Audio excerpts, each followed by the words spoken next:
சரி நான் ரொம்ப ஓவரா இருக்கு ஆட்டம். உள்ள வந்து டான்ஸ் வேறயா? உங்களுக்கு எல்லாம் கொஞ்சம் கூட கருணை ஒரு ஒரு பாவமா உங்களுக்கு எதுவுமே தோணலையா? இல்லை. ஓ இல்ல. நீங்களும் வேணா ஒரு நல்லா எங்கள மாதிரி ஒரு பாட்டு பாடிட்டு. தேவையில்லை எங்களுக்கு. சத்யா யாரை கேட்டு பஸ்ஸர் போட்ட? நேரங்க உனக்கே நல்லா இருக்குதா? நியாயமா? இல்ல ரொம்ப ரொம்ப சூப்பரா பாடினாங்க. இதுக்கு பஸ்ஸர் கொடுக்கலாம் எப்படி? தேங்க்யூண்ணா, தேங்க்யூ.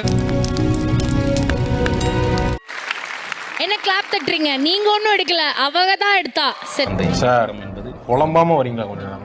இதுக்காக தானே எங்க டீம் நாங்க அவுஞ்சி 6 அடிச்சிருக்காங்க, அதனால நாங்க ஹாப்பி ஆயிட்டோம். ஆனா சந்திரன் 3 தானே எடுத்தான். சரி, நான் செவனே தானா போய்க்கிருந்தேன். யாரு வம்பு தும்புக்காச்சும் போனனா? இப்ப அருணா 6 அடிச்சல.